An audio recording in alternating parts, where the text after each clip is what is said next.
changed. These 5 things are the minimum. I'm going to talk about some of these in some different cities. Sewage systems need to be adapted to have greater capacity and, frankly, perform better. Drainage systems need to be adapted, again, for capacity, but also to shift the emphasis from conveyance to retention, to be able to hold more water and either put it in the ground or evapotranspire it or evaporate it. And then the role of tidal influenced outfalls in both those systems has to be examined, because of course those are going to be under additional stress. There may be times when they can't be used at all. So how will those districts of the inner parts of cities be drained if the tidally affected outfalls in the drainage system or the sewage system can't be used? Barriers around low-lying infrastructure in residential areas, that's an obvious one. And then evacuation routes and plans, that's somewhat less obvious, but in many places the evacuation routes themselves will be affected by a rising sea level. So if those aren't available, then the rest of the plans have to adapt to that. To adapt successfully, that's the minimum. These next 5 really are key to a successful adaptation. And they are improvements in the quality of urban water discharges, because unless we begin to improve that quality, we of course are going to affect the ability for fisheries and marine life to coexist with increasingly urbanized shorelines. Mitigation of coast and riparian habitat losses. We've talked a lot, you all have talked a lot in your research here at faculty about the way that wetlands can only rise at a certain rate, and they have to migrate inland. And if we don't allow that to happen, then we lose this effort we've made over many decades now to try to conserve some of that land. Reestablishing estuarine and seagrass meadows, something that seems like it's critical to some of the functions of the Chesapeake Bay and many other parts of the world, from the Pacific Northwest, Gulf, and Europe and Asia. And economic and infrastructure investments. This is something that I try to use as my framing language when I'm talking to elected officials about these issues, because the investments that these European and Asian cities are making are positioning them for a future economic investment. And if we don't make those kinds of investments now, we will not be a stable region for economic investment 25, 35, 50 years from now. So it's really about future economic competitiveness. And then finally, attention to social justice. If we don't pay attention to these issues, again, in our planning now, what will happen is that the wealthier people will be most flexible, they will be able to get out and relocate, and the people who have the least means will not be able to. So I'm working now in New Orleans and in the South Bronx and New York City, trying to help people understand that and think about what the future might be for poor families who can't afford to evacuate on a regular basis. Elderly people who are handicapped, or anybody who's handicapped at any age who can't evacuate easily.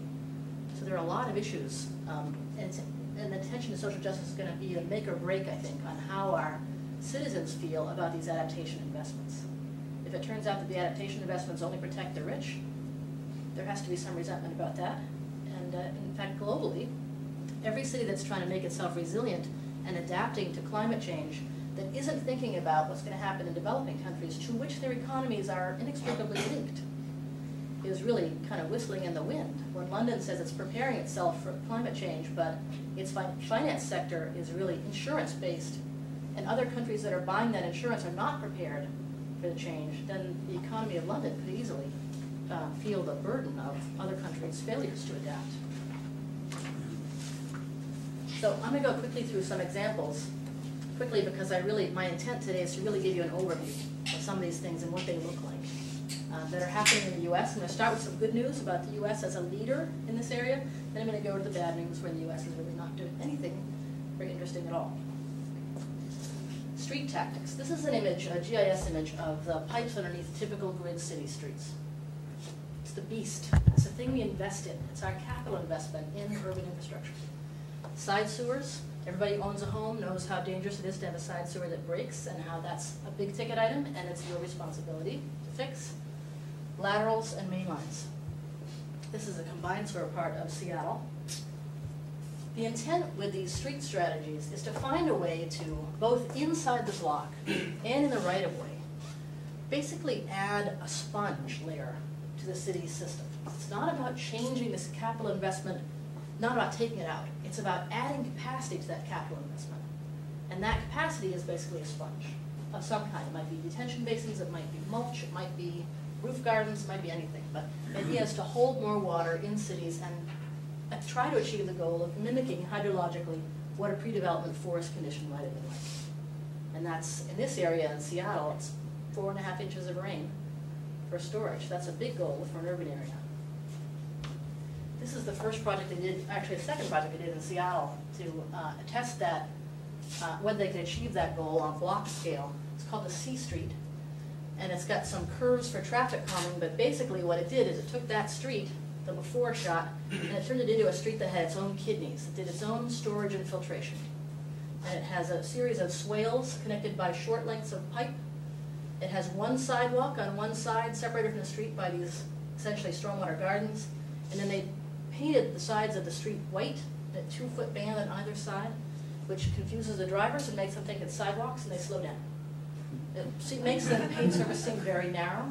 And pedestrians also seem a little bit confused or maybe emboldened because they will walk on these stripes instead of walking on the sidewalk, which also slows the traffic down. The data. Seattle is actually one of the few places, like Portland, Oregon, that's collecting data on these urban innovations. And what they showed was, in 2000, the year before they put in this new strategy, they had about 8 inches of rain, about 5,000 cubic feet of runoff volume, and about 625 cubic feet per second as a runoff rate, maximum runoff rate. The year after they put it in, they had 9 inches of rain, only 132 cubic feet of runoff volume, and 15 cubic feet per second of runoff rate. Big changes. And nobody's basement flooded, in spite of all the sort of hysteria about what might happen if they did more detention in the street right-of-way. The key to the street right-of-way, this is little salmon eggs and fry just hatched.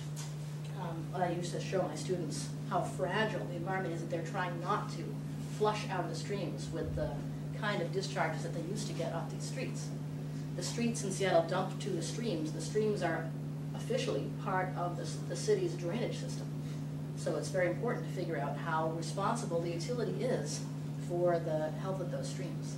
When the Chinook was listed as a federally threatened species in '98, that was a huge test of the ability of urban designers and planners to respond positively and creatively to that kind of listing, and I think they have met that test. They haven't been able to implement it as broadly as they should and need to, but they did try to rise to the occasion rather than fight it. This is the